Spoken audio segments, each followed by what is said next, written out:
भक्ति दान मोहि दीजिए, गुरुदेवों के देव,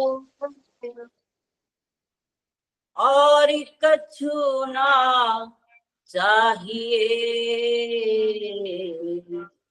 इस दिन तुम्हारी से, और कछु ना चाहिए, इस दिन तुम्हारी से। नम्रता और दीनता से बेटी सतगुरु लीजिए, मैं हूँ शरणागत तुम्हारी, दास अपना कीजिए। मैं हूँ शरणागत तुम्हारी, दासी अपना कीजिए। बोलो सच्चिदानंद भगवान।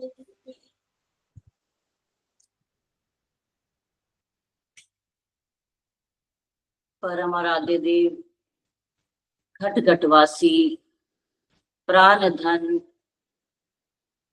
श्री नगरी निवासी भगवान जी के पावन पवित्र चरणों में मेरा कोटि कोटि दंडवत प्रणाम। मेरे गुरुदेव भगवान जी के पावन पवित्र चरणों में मेरा कोटि कोटि नमन, और श्री नगरी दरबार के अर्चनीय वंदनीय संत समाज सबके चरणों में मेरा कोटि कोटि नमन। और आज के इस पावन प्रकल्प के साथ जुड़े हुए प्यारे प्रभु प्रेमियों, सबको मेरी तरफ से प्रेम भरी जय सच्चिदानंद जी। हम बड़े सौभाग्यशाली हैं कि हम सबको इस अमृतमय वेला में श्री गुरु महाराज जी की पावन लीलाएं सुनने का अवसर प्राप्त होता है। हम उनके ध्यान के साथ जुड़ते हैं और अपने इस समय को सार्थक कर रहे हैं। तो ये सारा श्रेय श्री नगरी दरबार सेवा समिति को जाता है, जो प्रयासरत रहते हैं कि ज्यादा से ज्यादा रूहें श्री गुरु महाराज जी के ध्यान के साथ जुड़ जाएं। हमारे आदरणीय भगत ओम प्रकाश छाबड़ा जी, रमन जी, सुमित जी, जो दिन रात संलग्न है इस सेवा में, श्री गुरु महाराज जी वरद हस्त रखें इन सब पर कि ये गुरु महाराज जी की सेवा में, सिमरन में, सत्संग में अग्रसर होकर के अपने जीवन को ऐसे ही गुरु महाराज जी की सेवा में लगाए रखें। यही इनके लिए मैं शुभकामना मांगती हूँ। तो श्री नगरी निवासी भगवान जी की महिमा का गायन करना ये हमें कोई भी क्षमता नहीं, क्योंकि ये जीवा उनका गुणगान कर नहीं सकती।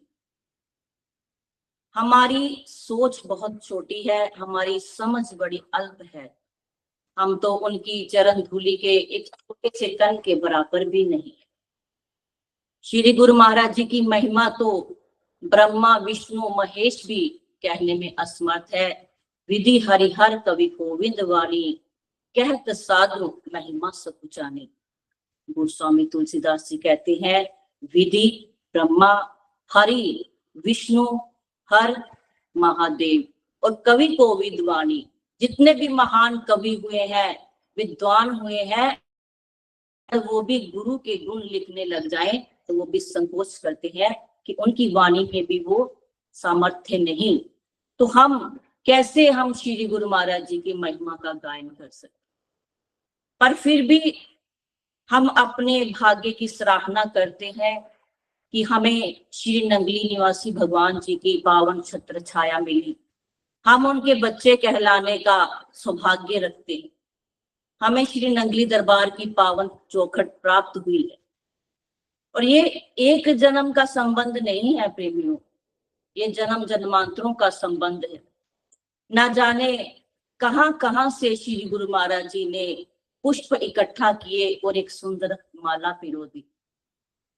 मैं स्वयं की ये फीलिंग शेयर करती हूँ, ये मेरा अपना, मेरी एक अपना भाव है कि जब भी हम श्री गुरु महाराज जी की लीलाएं सुनते हैं, छाबड़ा जी लीलाएं सुनाते हैं, जहां हम कभी श्री स्वरूप दर्शन में श्री गुरु महाराज जी की कोई लीला पढ़ते हैं, तो ऐसा मुझे आभास होता है कि शायद किसी ना किसी रूप में हम श्री गुरु महाराज जी के उस समय पास बैठे थे। ये लीला जो थी वो हमारे सामने हुई, ऐसा ये मुझे स्वयं महसूस होता है। तो ऐसे हमारे श्री नंगली निवासी भगवान जी जो हर पल कृपा बरसा रहे हैं, हर पल रहमत बरसा रहे हैं, बस कोई लेने वाला होना चाहिए। तो आइए हम विषय की तरफ बढ़ते हैं। तो विषय क्या है? ध्यान योग। योग का अर्थ क्या होता है प्रेमियों? जुड़ जाना, मिल जाना। तो मिलना किसको है? आत्मा को परमात्मा के साथ मिल जाना। और आत्मा परमात्मा में कैसे विलीन होती है? ध्यान के माध्यम से। तो श्री गुरु महाराज जी की कृपा के बिना ये संभव नहीं है। मैं समझती हूँ हमारे जीवन के ये 5 पड़ाव हैं, अगर हम इसे क्लियर कर लें, अगर हम इस पर होश ला दें, तो शायद हमारी आत्मा परमात्मा में लीन हो जाए। और ये सब तब होगा जब हम श्री गुरु महाराज जी के प्रति समर्पण का भाव रखेंगे, प्रेम का भाव रखेंगे। क्योंकि एक माँ होती है तो उसके अंदर वात्सल्य भाव होता है, उसका अपने बच्चे के प्रति इतना प्रेम होता है कि वो 24 घंटे अपने बच्चे के ध्यान में रहती है, तो उसे ज्यादा ध्यान लगाने की जरूरत नहीं होती, स्वतः ही उसके जहन में अपने बच्चे का ही ध्यान रहता है। ऐसा ही भाव हमारा अगर गुरु महाराज जी के चरणों में बन जाए तो ध्यान स्वतः ही हमारा लगने लग जाएगा। तो श्री गुरु महाराज जी ही करने वाले हैं, उनकी कृपा अनंत है, अपरंपार है। तो वो 5 पड़ाव क्या है? पहला पड़ाव किसका है? वो है शरीर का। शरीर कितना सुंदर ये गिफ्ट परमात्मा ने हम सबको दे दिया। बड़े भाग्य मनुष्य तन पावा, सुर दुर्लभ सद ग्रंथ ना गावा, पावना जही परलोक सवारा, साधन धाम मोक्ष कर द्वारा। तो बड़े भाग्य से ये मनुष्य का चोला, ये मनुष्य की देह उस परमात्मा ने दे दी, क्योंकि ये देवी देवताओं को भी दुर्लभ है, वो भी इस मनुष्य जन्म में आने को तरसते हैं, क्योंकि ये साधना का नाम है और मोक्ष का दरवाजा है। और यह शरीर भी पूज्य हो जाता है जब हम इस शरीर से उस आत्मा को परमात्मा में विलीन करते हैं। तो शरीर को स्वस्थ रखना भी बड़ा जरूरी है प्रेमियों।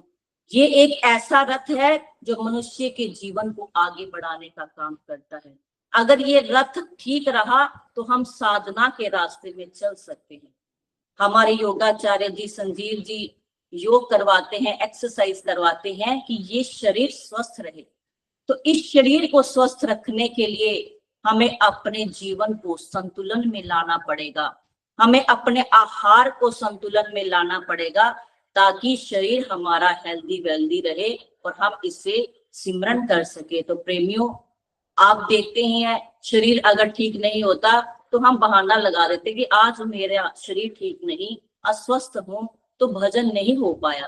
तो शरीर स्वस्थ होना बड़ा जरूरी है। अगर हम इसको होश में ला पाए तो देखना कैसे हम ध्यान में चले जाएंगे। तो दूसरा पड़ाव क्या है? बड़ा सुंदर है, वो क्या है? श्वास। प्रेमियों, परमात्मा ने सबको 21,600 श्वास गिफ्ट दी। जब हम सुबह उठते हैं तो जब आंख खुल जाए तो परमात्मा का, गुरु महाराज जी का शुक्रिया करना चाहिए। गुरु महाराज जी, आपने आज ही कितना सुंदर हमें दिन दिया, आज इस दिन को मैं अच्छी तरह से यूटिलाइज करूंगी। कुछ भी हम सोचें कि परमात्मा ने हमें आज ये श्वासों का जो है गिफ्ट हमें दिया, लेकिन हम क्या करते हैं? श्वासों को व्यर्थ ही गवा रहे हैं।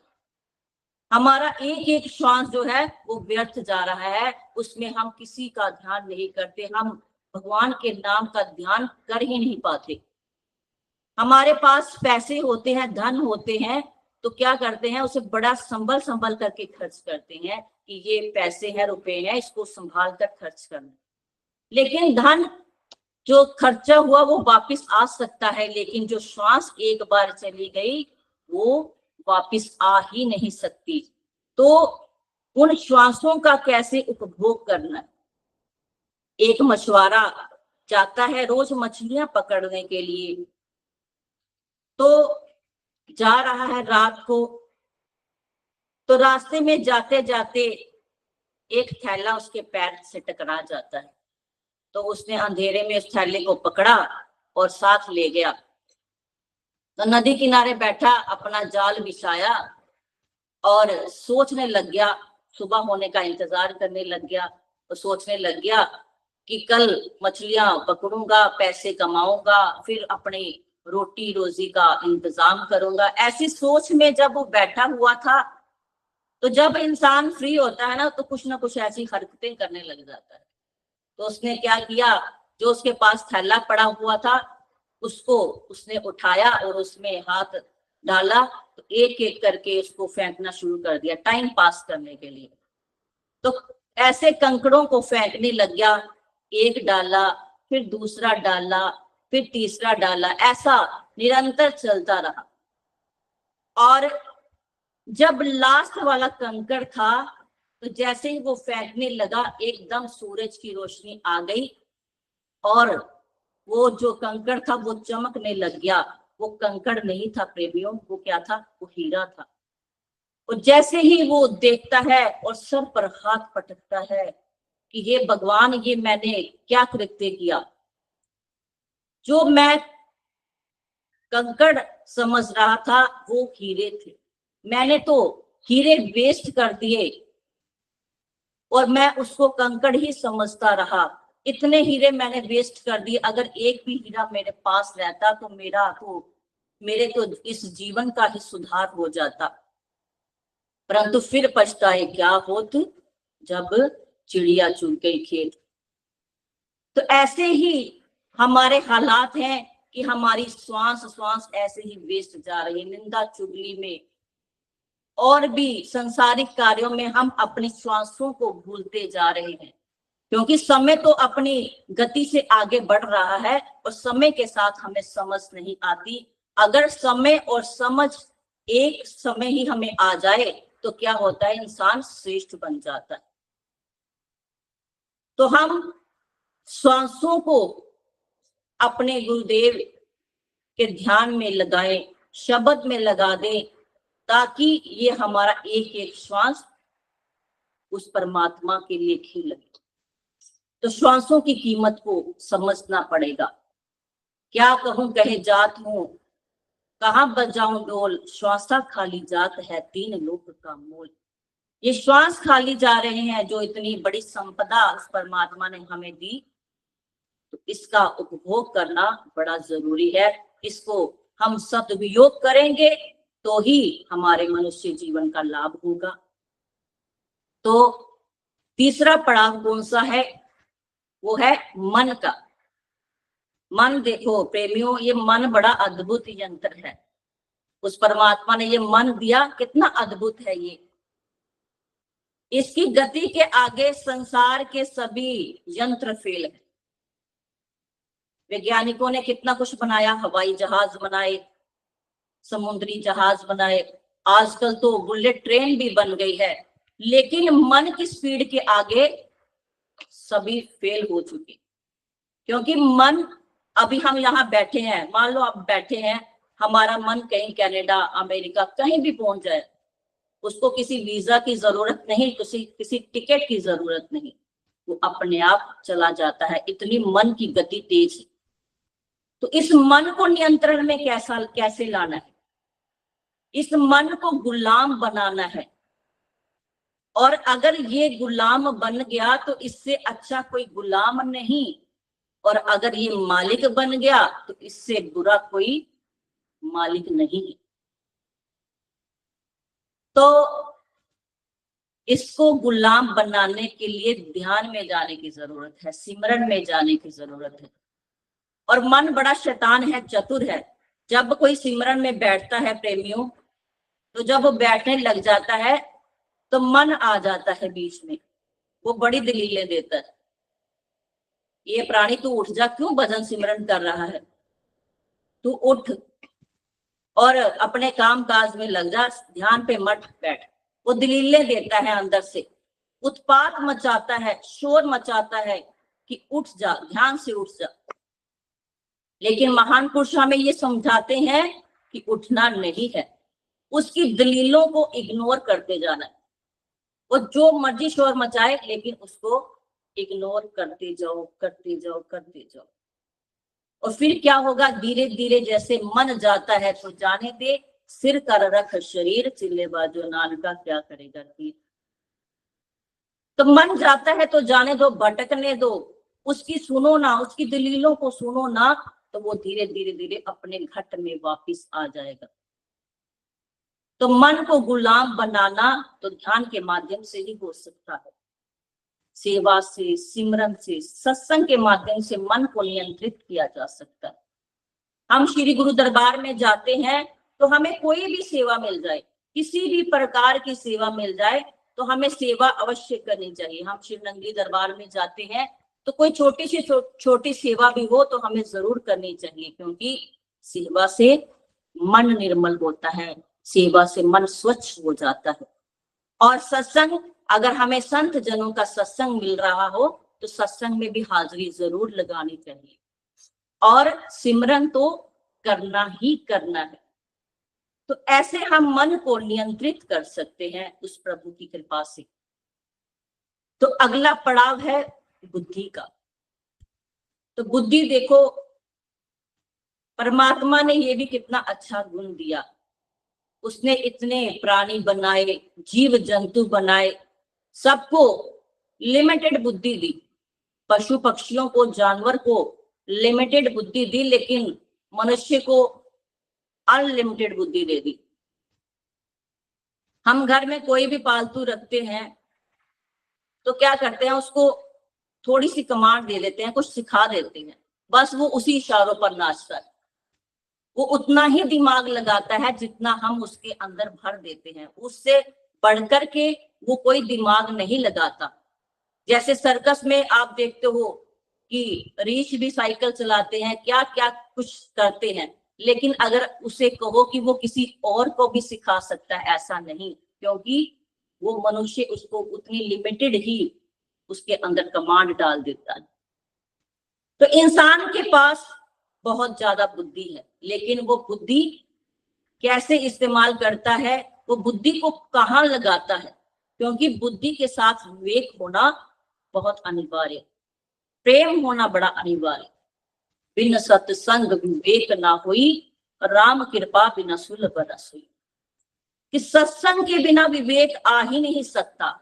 और ये तब होता है जब संत महान पुरुष कृपा करते, तो बुद्धि को विवेक तभी आ सकता है। नहीं तो अगर ज्यादा बुद्धि आ गई तो इंसान के अंदर अहंकार उत्पन्न हो जाता है। इसी से मुझे एक घटना याद आ रही है श्री स्वामी जी महाराज जी की। श्री स्वामी जी महाराज जी उन दिनों बटाला शहर में थे। श्री नंगली निवासी भगवान जी के परम शिष्य थे हमारे श्री स्वामी जी महाराज जी। तो उन दिनों प्रचार का कार्य चल रहा था, श्री गुरु महाराज जी की महिमा का गायन हो रहा था। तो संगत जो थी वो श्री स्वामी जी महाराज जी के पास आती और नाम दान ले रहे थे। सभी श्री गुरु महाराज जी के चरणों के साथ जुड़ रहे थे। तो एक भगत जो अपने आप को बहुत बुद्धिमान मानता था कि मैं बुद्धिजीवी हूँ, मेरे पास बहुत ज्ञान है, मुझे पुस्तकों का बड़ा ज्ञान है, मुझे वेदों का ज्ञान है, तो वो लोगों से कहने लगा, क्योंकि उनका प्रभाव भी बहुत था लोगों के बीच में, तो वो कहने लगा कि आप किन साधु संतों के पीछे लगे हुए, ये नामदान कुछ भी नहीं होता, जो भी होता है वो हवन यज्ञ करो, वेद पढ़ो, उपनिषद पढ़ो, आप किस चक्करों में पड़े हुए हो। संत लोग तो भ्रमित करते। तो प्रेमियों कहने का अभिप्राय ये है कि श्री गुरु महाराज जी की जब कृपा होती है, जब उन्होंने किसी जीव को अपनी तरफ खींचना है तो वो ऐसा सबब बना देते हैं, क्योंकि जो रूह है वो तो गुरु महाराज जी की है, लेकिन माया का ऐसा आवरण पड़ गया कि वो उस माया में भूल चुका है, वो अपनी बुद्धि को श्रेष्ठ समझता है। लेकिन संत जानी जान होते हैं। तो लोगों ने कहा भगत जी पहले आप एक बार जाकर के हमारे गुरु महाराज जी के दर्शन करें, हमारे स्वामी जी के दर्शन करें, फिर उसके बाद आप बताना, फिर हम आपसे पूछेंगे। तो कहने लगा नहीं, मैं ऐसा नहीं कर सकता। लेकिन पता नहीं क्या कृपा हुई श्री गुरु महाराज जी की, ऐसी अंदर से भावना आई। भावना तो आई लेकिन प्रेम भावना नहीं आई। तो एक दिन चल पड़े, सोचते हैं कि चलो आज देख के आते कि होता क्या है आखिर। तो गए, किसी के घर में संकीर्तन सत्संग चल रहा था, श्री गुरु महाराज जी की परम पावन आरती हो रही थी। तो अपने साथ कुछ पुस्तकें भी लेकर के वो भगत आ गए, और श्री स्वामी जी महाराज जी ने जैसे उनको देखा तो अपनी रूह को पहचाना कि ये तो श्री गुरु महाराज जी की कोई बिछड़ी हुई रूह है, थोड़ा सा भटक गई है, कोई बात नहीं, इसको तो रास्ते में लाना ही है, ये मेरा जिम्मा है। आरती पूजा उसने सुनी, बैठा रहा। तो श्री स्वामी जी महाराज जी सत्संग करने लगे और कहने लगे, देखो भाई, मैं अच्छा हूं ये कहना तो बड़ी अच्छी बात है, लेकिन मैं ही सबसे अच्छा हूं ये कहना अहंकार का सूचक है। और भी बहुत सारे वचन फरमाए जो उसके मन को जाकर के लग गए भगत के। उसकी पुस्तकें वहीं धरी की धरी रह गई। श्री स्वामी जी महाराज जी ने कहा, भाई जब तक पुस्तकों का भार नहीं हटाओगे तो कैसे तुम्हारी आत्मा परमात्मा में लगेगी। चलो वार्तालाप हुई, लेकिन फिर भी कोई भाव पैदा नहीं हुआ। अपने घर को वापस आए, फिर सोचने लग जाते थे, लेकिन अपने अहंकार वश निर्माण भाव नहीं ला पा रहे थे अपने अंदर। तो फिर 2-3 दिन बीते, फिर सोचा कि आज फिर कहीं चले जाते हैं। तो फिर जाते हैं स्वामी जी महाराज जी के, जहां वो विराजमान थे उनके घर पहुंच जाते हैं। फिर वही सारा आलम, सत्संग का आलम चल रहा है, सभी लोग बैठे हैं। तो श्री स्वामी जी महाराज जी ने उस भगत को बुला करके बिठाया और कहने लगे, भगत जी आप नाम दान ले लो। तो कहने लगे, नहीं नहीं, नाम दान क्या करता, मुझे तो बहुत ज्ञान है, नाम दान की आवश्यकता नहीं। तो श्री स्वामी जी महाराज जी ने कहा, नहीं भगत जी, मैं आपको कह रहा हूं आप नाम दान लो।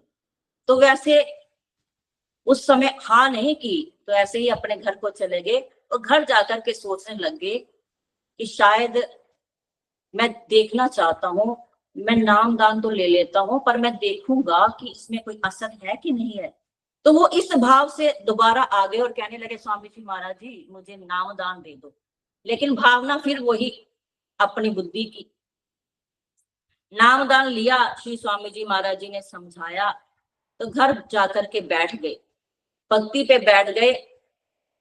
और क्योंकि जब भक्ति में हम साधना में बैठते हैं, जब तक हमारे अंदर प्रेम प्रविष्ट नहीं होता तब तक ध्यान लगता नहीं है, हमारे अंदर अहम आ जाता है। तो वो अहम ही उनको ध्यान में बिठाया हुआ था, वो अहम में ही बैठे हुए थे, लेकिन उनको कोई अनुभूति हुई ही नहीं। तो फिर शोर मचाने लग गए कि मैं तो एक दिन पूरा बैठा रहा, लेकिन इस नाम में कोई प्रभाव नहीं, कोई शक्ति नहीं, कोई अनुभूति नहीं।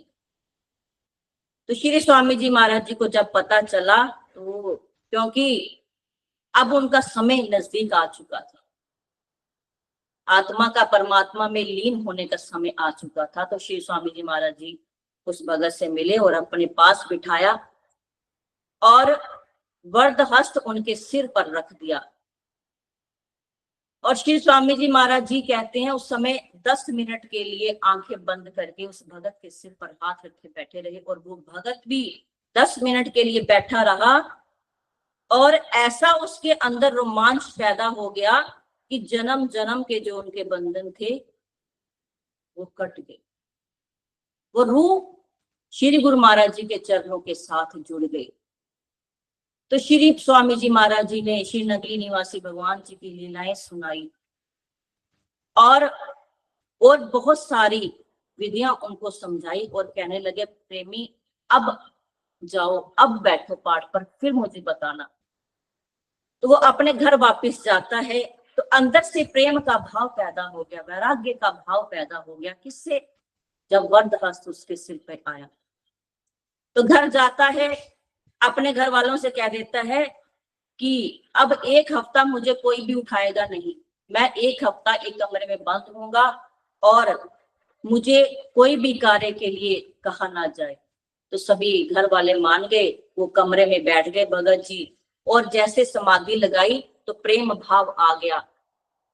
जैसा जैसा स्वामी जी ने समझाया हुआ था, जो विधियां समझाई हुई थी, वैसे वैसे वो करते गए और उसके साथ, उस बुद्धि के साथ विवेक जुड़ गया, प्रेम जुड़ गया। और फिर कहते हैं कि उनको ऐसे ऐसी अनुभूतियां हुई कि वो 7 दिन समाधि अवस्था में चले गए और ऐसी अवस्था में चले गए कि उन्हें घर बार की सुधि ना रही। तो घर वाले भी परेशान हो गए। 1 हफ्ते के बाद वो कहने लगे श्री स्वामी जी महाराज जी, भगत जी को आप उठा दीजिए, घर की बहुत सारी जिम्मेदारियां हैं उन पर, आप कृपा करें उनको समाधि से उठाएं। तो श्री स्वामी जी महाराज जी ने उस भगत को आज्ञा दी कि अब आप समाधि से उठ जाओ। आपके अंदर वो ज्ञान का प्रकाश उदय हो चुका है। तो प्रेमियों, वो परिवार जो है वो आज भी, उनकी 4 पीढ़ियां श्री गुरु महाराज जी के चरणों के साथ जुड़ी, 4थी पीढ़ी चल रही है, वो भी आज सेवा सिमरन सत्संग से जुड़े। तो ऐसी कृपा संत महान पुरुष कर देते हैं कि जिसकी बुद्धि खराब हो जाती है उसमें कैसे विवेक डाला जाए, ये संतों का ही कार्य, ये श्री गुरु महाराज जी का कार्य है कि वो कैसे अपनी रूह की बुद्धि को बदल देते। तो प्रेमियों, अगर हमारी बुद्धि में विवेक नहीं होगा, प्रेम नहीं होगा, तो ये बुद्धि न जाने हमें किस पतन के राह पर ले सकती है।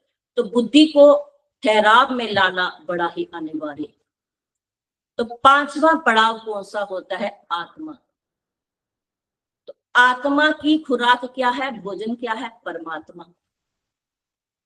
एक प्यासे को पानी की प्यास, वो तड़प रहा है पानी के लिए, उसे आप कितने भी पेय पदार्थ पिला दो, लेकिन उसकी प्यास तब तक नहीं बुझेगी जब तक उसे पानी नहीं मिलता। तो जब पानी मिलता है तो उसकी प्यास एकदम से शांत हो जाती है। ऐसे ही आत्मा को परमात्मा की खुराक चाहिए, उसे संसार का कोई पदार्थ नहीं चाहिए। आप संसार की कोई भी चीज उसके सामने रख दो, लेकिन वो उसे स्वीकार नहीं कर सकती, क्योंकि आत्मा का भोजन क्या है? परमात्मा। जब तक आत्मा उस परमात्मा में लीन नहीं रहती, लीन नहीं हो जाती, तो वो तड़पती रहती। उसे पदार्थों की आवश्यकता नहीं, उसे कामनाओं की आवश्यकता नहीं, उसे तो बस अपने अपने प्रीतम से मिलना। तो राजा भर्तृहरि थे, वो भी कितने समृद्ध राजा, जो राजा ही है तो उसके पास तो कमी किसी चीज की नहीं, लेकिन जब आत्मा को परमात्मा चाहिए तो वे ये सब चीजें तुच्छ लगने लग जाती है। तो उनके अंदर भी वैराग का भाव आ गया। उनके आसपास तो दास दासियां 24 घंटे खड़े रहते थे, लेकिन मन में वैरागी की भावना आ गई कि अब आत्मा को परमात्मा में लीन करना है, वन को जाना है, तपस्या करनी है। तो मन में भावना उत्पन्न हुई, वन के लिए चल पड़े। फिर सोचने लग गए कि वन को तो जाएंगे, वहां जमीन पर सो जाएंगे, जो भी मिला कंद मूल फल वो खा लेंगे। तो ऐसा जब भाव प्रकट हुआ तो चल पड़े। तो सोचने लगे अब वन में जाने के लिए किसी वस्तु की आवश्यकता होगी।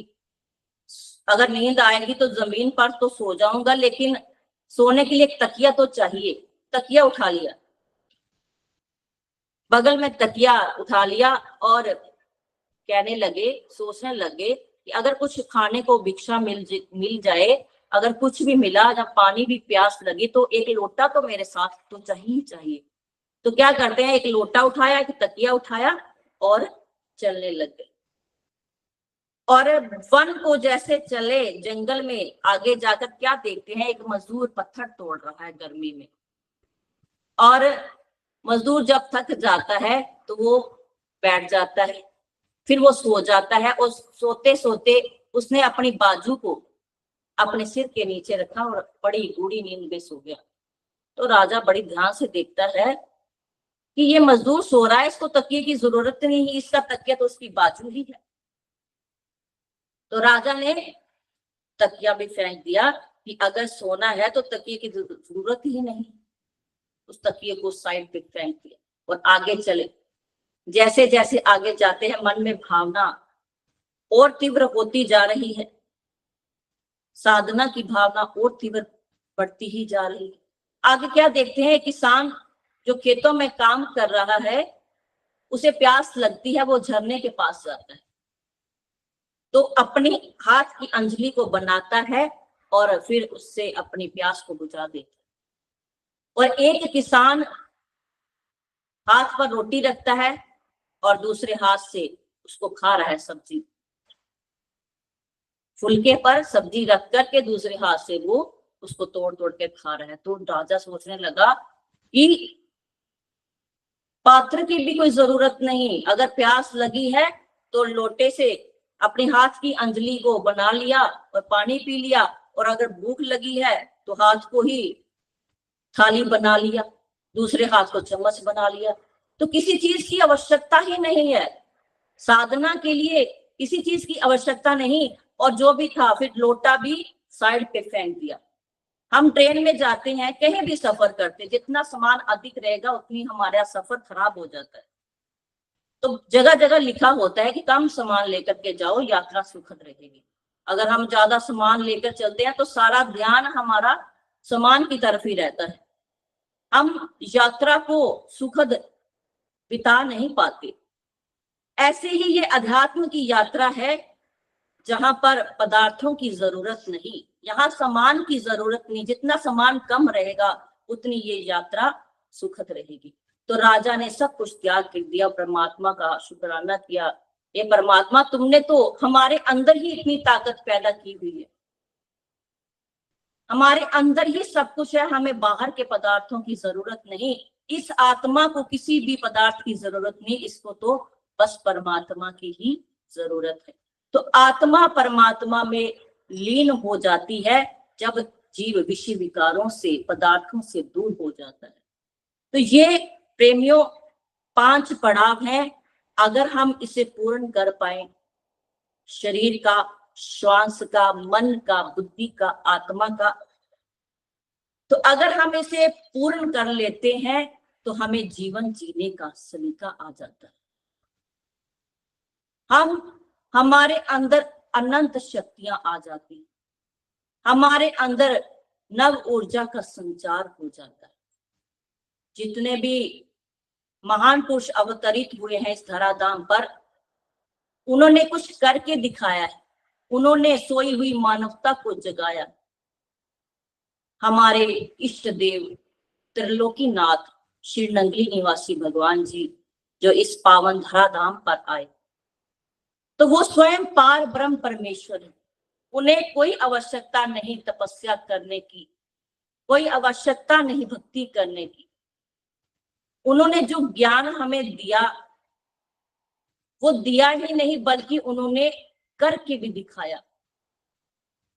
हम सबको, आप सबको पता है कि श्री गुरु महाराज जी ने 13 साल घोर तपस्या की आगरा में, अपने गुरुदेव के वचनों को शिरोधार्य करते हुए आगरा की नगरी में पहुंचे। वहां पर गुफा बना करके, धूना लगा करके 13 साल घोर तप किया, सतत साधना में लीन हो गए और नीम की पत्तियों का सेवन किया, कुछ खाया पिया नहीं। आज अगर हमें दवाई के रूप में भी नीम का कुछ लेना पड़ जाए, एक छोटा सा भी पत्ता खाना पड़ जाए, तो हमें कड़वाहट महसूस होती है। लेकिन हमारे इष्ट देव, हमारे महाप्रभु ने अपने शरीर को कितना तपाया, कितना कष्ट हम जैसे जीवों के लिए झेला। तो 13 साल लगातार ना तो सर्दी की परवाह की, ना गर्मी की परवाह की, ना बारिश की परवाह की, बस साधना में ली। नर नारी भी परेशान हो गए, उदास हो गए कि कौन से साधु जो कभी बाहर देखते तक नहीं, नजरें उठाकर नहीं देखते। लोग कुछ ना कुछ रख जाते थे गुफा के बाहर, खाने के लिए वस्तुएं रख जाते थे, पदार्थ रख, लेकिन श्री गुरु महाराज जी ने कभी किसी चीज को देखा तक नहीं, उसका सेवन तक नहीं। तो वहां के जो प्रेमी जन थे, उन्होंने श्री दादा गुरुदेव भगवान को पत्र लिखा कि आप हमें आज्ञा दीजिए कि हम बाबा जी को एक झोपड़ी बना के दे दें। हमें हमसे देखा नहीं जाता कि वो कैसे तपस्या में लीन है। उनका शरीर कमजोर हो चुका है, उनका शरीर सूख कर कांटा हो चुका है। दादा गुरुदेव भगवान ने जब ये पत्र पढ़ा तो आंखों में अश्रुधारा प्रवाहित होने लगी और जवाब ये भेजा कि आप उनकी मौज के आगे दखल अंदाजी ना करें। तो जब उनकी तपस्या संपूर्ण हो गई, 13 साल बीत गए, दादा गुरुदेव भगवान ने टेरी से कुछ प्रेमियों को भेज दिया कि जाओ बाबा जी को बड़े प्रेम से आदर सहित लेकर के आओ। उनकी तपस्या पूर्ण हो चुकी है, वो पूर्ण हो गए हैं। तो वहां के भगत आगरा आते हैं तो क्या देखते हैं, श्री गुरु महाराज जी खुले मैदान में बैठे हैं, पद्म आसन में बैठे हैं और आसपास इतनी बड़ी बड़ी घास उगाई है और शरीर सूख करके कांटा हो गया है, उनका कोमल शरीर सूख चुका है। तो प्रेमियों ने सुंदर पालकी तैयार की और गुरु महाराज जी को रुई में रख करके वो रेलगाड़ी से फिर टेरी लेकर के आए। जब टेरी आए तो दादा गुरुदेव भगवान अपने शिष्य को देख करके उनकी आंखों में आंसू आ गए और फिर वो सारी संगत से कहने लगे, सभी प्रेमियों से, कि अब इन्हें राम कहो तो ये राम है, कृष्ण कहो तो ये कृष्ण, गुरु नानक कहो तो ये गुरु नानक है। ये उस उपाधि को प्राप्त कर चुके हैं, उस पदवी को प्राप्त कर चुके हैं। मैं आज ये वरदान देता हूं कि इनके माध्यम से ऐसी आध्यात्मिक क्रांति आएगी कि जिसका उदाहरण पूरे इतिहास में नहीं मिलेगा। तो प्रेमियों, श्री गुरु महाराज जी के माध्यम से जो आध्यात्मिक क्रांति आई, उसका सानी पूरे इतिहास में हमें नजर नहीं आता। तो हमारे श्री गुरु महाराज जी, जिन्होंने हमारे लिए, हम जैसी अज्ञानी जीवों के लिए अपने शरीर पर इतना कष्ट लिया, आज हम मायावी पदार्थों में पड़ चुके, हम भूल चुके हैं उनकी करनी को। आज हम इतने आराम पसंद हो गए हैं कि अगर गुरु दरबार में भी जाते हैं, कहीं भी जाते हैं, पहले अपने आराम की व्यवस्था को ढूंढते, पहले अपनी व्यवस्था करते हैं, बाकी काम बाद में। ऐसा जीवन हमने बना लिया। श्री गुरु महाराज जी ने 13 साल तप किया, क्या आज हम 2.5 घंटे भी श्री गुरु महाराज जी के लिए नहीं निकाल सकते? हम पदार्थों के दास बन गए हैं, माया के दास बन गए हैं, तो कहते हैं कि समय नहीं, समय नहीं। लेकिन हमें ये नहीं पता कि समय कितना कीमती है। समय का अभाव तो कहते हैं, लेकिन इसकी कीमत को समझ नहीं सकते। अभी जब समय बीता, 1 सेकंड पहले की जो का समय था, उसे आप सारा अपने जीवन का धन भी दे दोगे, सब कुछ कर लोगे, लेकिन आप उस घड़ी को वापस नहीं ला सकते। जो घड़ी निकल गई है वो वापस कदापि नहीं आ सकती। तो समय का सदुपयोग करना सीखिए। संत महान पुरुष हमें जगाने का कार्य कर रहे हैं। हमारे संत हम सबको जगाते हैं कि हे जीव मोह निद्रा से उठ, और अपने लक्ष्य की तरफ बढ़, लेकिन हम पढ़ते नहीं। परमात्मा ने तो कृपा कर दी, हमें मनुष्य का जन्म दे दिया, और हमारे माता पिता ने भी कृपा की कि हमें इस संसार में लेकर के आ गए। हमारे गुरुदेव की भी कृपा है कि वो हमें इस संसार भव सागर से पार लगाते। लेकिन सबसे महत्वपूर्ण कृपा किसकी होती? स्वयं की कृपा, जो हम स्वयं अपने आप पर करते। जब तक हम स्वयं पर कृपा नहीं करते तो ये सारी कृपा विफल हो जाती। तो अगर हम उठेंगे नहीं, संत महान पुरुष तो जगाते हैं, अगर हम उठेंगे नहीं तो हम लक्ष्य की प्राप्ति कैसे कर सकते हैं? हम कर ही नहीं पाएंगे, हम उस तरफ बढ़ ही नहीं पाएंगे अगर अपने आप पर कृपा नहीं की। तो प्रेमियों, हमें गुरु महाराज जी के चरणों में ध्यान में बैठना चाहिए, हमें माया के दास नहीं बनना चाहिए। संत कार्य कर रहे हैं, लेकिन कहते हैं ना कि जो सोया होता है ना, अगर हम कोई नींद में सोया तो उसको जगा देते हैं कोशिश करके कि उठ जा उठ जा, लेकिन जो जानबूझ करके सोने की एक्टिंग करेगा तो उसको तो कोई भी जगा नहीं पाता। तो हम जैसे जीव भी मौन निद्रा में ऐसे सोए हुए हैं कि उठने का नाम ही नहीं ले रहे। तो गुरु महाराज जी ने जो हमें समझाया, फिर उस पर चलेंगे कब? हमारी यात्रा कब आरंभ होगी? कोल्लू का बैल होता है ना, वो चलता रहता है, सारा दिन चलता है, सारा दिन चलता है। तो उसे कुछ पूछता है कि भाई आज कितना चला? तो कहता 50 कोस तो मैं चल ही गया। तो कहते हैं कि तू पहुंचा कहाँ है? कहता पहुंचा तो कहीं नहीं हूं, सुबह जहां खड़ा था अभी वहां खड़ा। ऐसे ही हमारे हालात कोल्लू के बैल जैसे हैं कि जैसे हमारी अवस्था तो शरीर की बढ़ रही है, बचपन आया, जवानी आई, बुढ़ापा आया, फिर उम्र तमाम, शारीरिक अवस्था बढ़ रही है, लेकिन आंतरिक अवस्था वहां की वहां। हमने अपनी आंतरिक यात्रा स्टार्ट ही नहीं की तो लक्ष्य तक कहां पहुंचना? लक्ष्य तक तो पहुंच नहीं पाएंगे। अंदर से यात्रा शुरू ही नहीं कर पाए। हम क्या करते हैं? धन इकट्ठा करते हैं, हम सोचते हैं संसार में आया है तो सुख ले लें, धन का सुख ले लें, बंगलों का सुख ले लें, फैक्ट्रियों का सुख ले लें, बच्चों का सुख ले लें। तो सब कुछ इकट्ठा करने में वो समय हम व्यर्थ गवा देते, करते जा रहे हैं, करते जा रहे हैं। उसके बाद कुछ ऐसा समय आता है कि हमें उसमें भी सुख नहीं महसूस होता, फिर हमें धन में भी सुख नहीं महसूस होता। अगर शरीर को कोई प्रॉब्लम आ जाती है तो धन भी अच्छा नहीं लगता,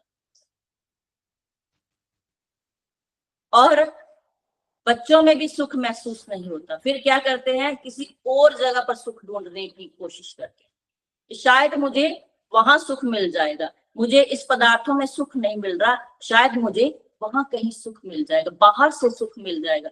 तो बाहर की अपेक्षा रखते हैं। क्या करते हैं? कहीं यात्रा कराएंगे, कहीं घूम फिर आएंगे, कहीं हिल स्टेशन चले जाएंगे। तो क्या होगा? वहां भी आनंद की अनुभूति नहीं होगी। पर उसे ये नहीं पता कि मृग नाभि में सुगंधी, ढूंढे वो घास सुगंधी। उसे ये नहीं पता कि मेरे अंदर ही वो आनंद है जिसको मैं ढूंढ नहीं पा रहा, जिसकी अनुभूति मैं बाहर ढूंढ रहा हूं, वो मेरे अंदर बैठा है। मृग की नाभि में कस्तूरी होती है, लेकिन फिर भी वो बाहर मुंह मारता, गंध में मुंह मारता है। उसे ये नहीं पता कि वो सुगंध तुम्हारे अंदर से आ रही। हमारे अंदर सब कुछ है, लेकिन हम उसे बाहर से ढूंढ रहे हैं। उसका स्रोत हमारे अंदर है, लेकिन बाहर भटक रहे। हम क्या करते हैं? हम अगर गुरु महाराज जी के दरबार में भी आते हैं तो अगर हमारी कोई मन चाही मुराद पूरी ना हुई तो कल किसी और दरबार में, परसों किसी और दरबार में, कहीं चमत्कारों के पीछे लग जाते हैं, लेकिन कहीं से कुछ मिलने वाला नहीं। मिलना तो अपने घट से। गुरु महाराज जी को अपने घट में हमने विराजमान किया हुआ है, तो अंदर से ही उनको प्रकट करना। एक व्यापारी जा रहा था ट्रेन में, उसके पास बड़ा कीमती हीरा था, वो ट्रेन में चढ़ जाता, उसके पीछे पीछे एक नामी गिरामी बड़ा चोर भी चढ़ जाता है और दोनों आमने सामने वाली सीट पे बैठ जाते। तो सेठ को शक हो गया कि ये चोर चोरी की मंशा से आया हुआ। तो सेठ जब इधर उधर होता तो चोर क्या करता, उसका सामान जो है उसको चेक करता, उसका सामान टटोलता कि मुझे हीरा मिल जाए, और अगर सेठ सो जाता तो फिर उसकी जेबें चेक करने लग जाता, उसको वो मिलता नहीं। ऐसा सिलसिला चलता रहा। सेठ जब भी जाता तो वो चेक करता, जब सो जाता तो उसकी जेबें चेक करता कि हीरा मुझे कहीं से मिल जाए, मैं चोरी कर लूं। तो ऐसा सिलसिला पूरे सफर में होता गया, लेकिन उस चोर को वो हीरा मिला ही नहीं। वो सोचने लग गया कि मुझे सूचना तो पक्की मिली थी कि हीरा तो इसके पास है, लेकिन मुझे मिल क्यों नहीं रहा। तो ऐसी कशमकश में पूरा सफर खत्म हो जाता है, और जब स्टेशन आता है तो सेठ जी और चोर उतरते हैं।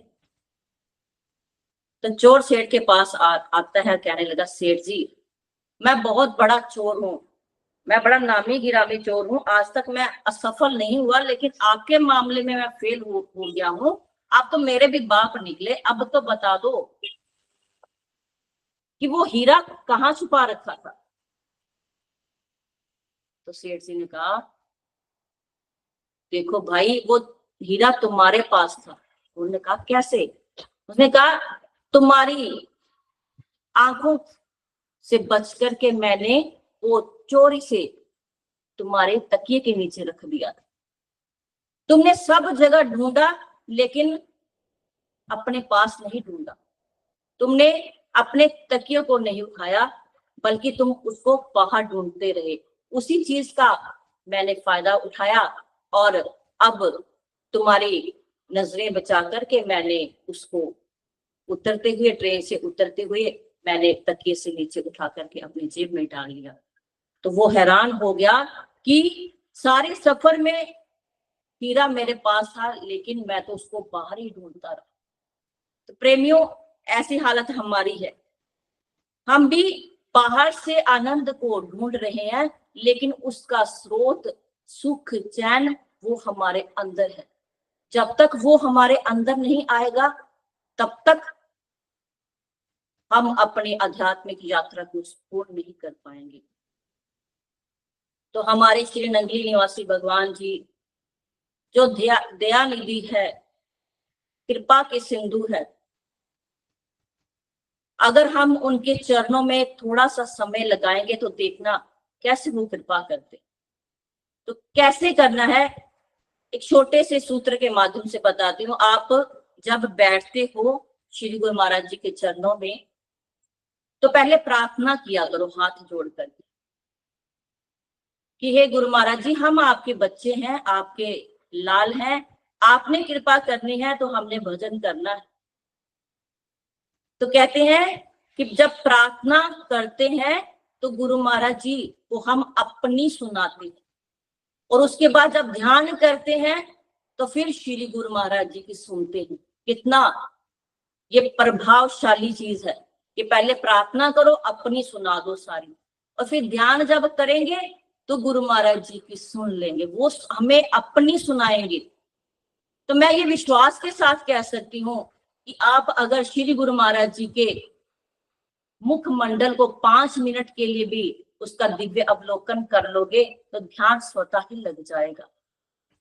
तो थोड़ा थोड़ा शुरू करें अभ्यास करना, जैसे संत महान पुरुष बताते हैं, उन्हीं विधियों को अपना करके शुरू करें, तब जाकर के हम अपने परमात्मा में लीन हो पाएंगे। जो हमें संतों ने बताया, जो गुरु महाराज जी ने बताया, अजप्पा जाप सह समाधि अनहद, तो कितने ये प्रभावशाली हैं, आप इसे सोच भी नहीं सकते कि कितना प्रभाव है। अजप्पा जाप का कितना प्रभाव है। हम दुनिया के शोर सुनते रहते हैं, नाचते गाते हैं, कितना म्यूजिक सुनते हैं, दुनिया की शोरगुल में भूल गए हैं कभी अपने अंदर भी बैठे हैं। हम कभी अपने अंदर की श्वासों को भी सुना है? तो अजप्पा जाप कितना सुंदर माध्यम हमारे श्री गुरु महाराज जी ने दिया कि अपनी सांसों को देखने के लिए, अपने आप को पहचानने के लिए। तो सीधे होकर के बैठना है, ये ध्यान रखना है कि जब भी बैठना है ऐसे नहीं बैठना, बैठना है ऐसे बैठना है, ज्ञान मुद्रा में बैठना है। और फिर देखो अजप्पा जाप करोगे तो कभी भी आपको नींद भी नहीं सताएगी, वो भी आगे रुकावट नहीं डालेगी। तो पूर्ण विधि के साथ जो संत हमें बताते हैं, हमारे गुरुदेव बताते हैं, उसके साथ हम ध्यान को शुरू करें। फिर देखो कैसे हमारी यात्रा सुगम होती है। जब उनकी कृपा हो जाती है, उनका वरद हस्त होता है, तो ये यात्रा चलती ही जाती है प्रेमियों। तो हमें धीरे धीरे शुरू करना है, चाहे थोड़े समय के लिए बैठे। पर थोड़ा समय ये नहीं है कि 5 मिनट बैठे और फिर अगले दिन 10 मिनट बैठ गए, फिर अगले दिन बैठे ही नहीं, फिर उसके अगले दिन आधा घंटा बैठ गए, फिर बैठे ही नहीं। ऐसे नहीं, स्टेप बाय स्टेप हमें आगे बढ़ते ही जाना है, निरंतरता लानी है। आधे घंटे से कम तो बैठना ही नहीं है, क्योंकि आधे घंटे तक तो हमारी मन की चंचलता ही शांत नहीं हो पाती। तो धीरे धीरे समय को बढ़ाते जाना है, आगे आगे बढ़ते जाना है। क्योंकि एक एक स्टेप करके, जैसे सीढ़ियां होती हैं, तो पहले स्टेप से ये नहीं है कि पहला स्टेप चढ़े और ऊपर छत तक पहुंच गए। तो धीरे धीरे स्टेप बाय स्टेप चलते ही जाना है, चलते ही जाना है। तो फिर देखना कैसे हम अपनी मंजिल तक पहुंच जाते हैं प्रेमियों। तो अंत में मैं यही कहना चाहती हूँ कि श्री गुरु महाराज जी बस अपनी कृपा बनाए रखना, हर जन्म में आपका साथ मिले, हर जन्म में हमें संत महान पुरुषों का ऐसा पावन सानिध्य मिले, हम सेवा में, सिमरन में, सत्संग में लगे रहें। क्योंकि कहते हैं कि 100 काम छोड़ करके भोजन कर लो, 1000 काम छोड़ करके स्नान कर लो, लाख काम छोड़ करके दान कर लो, लेकिन सारे काम छोड़ करके पहले प्रभु का भजन कर लो। तो भजन करते रहें। मैं आप सबके लिए भी प्रार्थना करती हूँ कि आप सब अपने परिवार में रह करके स्वस्थ रहो, मस्त रहो, श्री गुरु महाराज जी की सेवा में, सिमरन में, सत्संग में संलग्न रहो, इस गुरु दरबार के साथ जुड़े रहो, श्री गुरु महाराज जी की महिमा का गायन करते चलो। बस यही कहते हैं कि हर एक झील में कमल खिला नहीं करते, हर एक सीप में मोती मिला नहीं करते। ये तो खुदा को तरस आ गया हम पर, तो हर युग में ऐसे सतगुरु मिला नहीं करते, हर युग में ऐसे सतगुरु मिला नहीं करते। तो आइए बड़े प्रेम से ऊंचे स्वर में जय घोष लगाती हुई अपनी वाणी को विराम देती हूँ।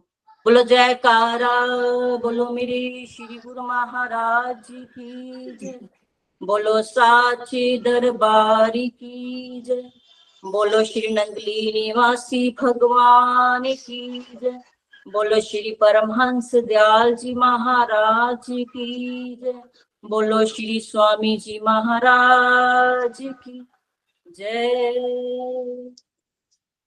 बहुत ही सुंदर और मार्मिक प्रवचन, सारा का सारा सत्संग संग्रह करने लायक है और अपने मन को बार बार सुनाएंगे तो मुझे यकीन है कि हमारा मन भी मान जाएगा। आपने बहुत अच्छी अच्छी बातें बताई। साधना के लिए साधनों की जरूरत नहीं है, केवल सदा हुआ मन चाहिए। मन को ही आपने संभालना है। समय के बारे में आपने बताया कि समय का अभाव है और समय की कीमत है। हम ये मान लेते हैं कि हमारे पास बहुत समय है, लेकिन ऐसा नहीं है। और समय को हम बहुत छोटे छोटे कामों में व्यर्थ कर देते हैं। जो जीवन का मूल मंत्र है उस पर हम समय नहीं लगाते। और अजप्पा जाप की महिमा भी आपने बताई, आपका कोटि कोटि धन्यवाद। फिर जब कभी समय मिलेगा हम आपके श्री चरणों में पुनः प्रार्थना करेंगे। आइए आज के कार्यक्रम को हम यहाँ संपन्न करते हैं। बोलो जयकारा, बोल मेरे श्री गुरु महाराज की जय, बोलो सच्चे दरबार की जय, बोलो श्री नंगली निवास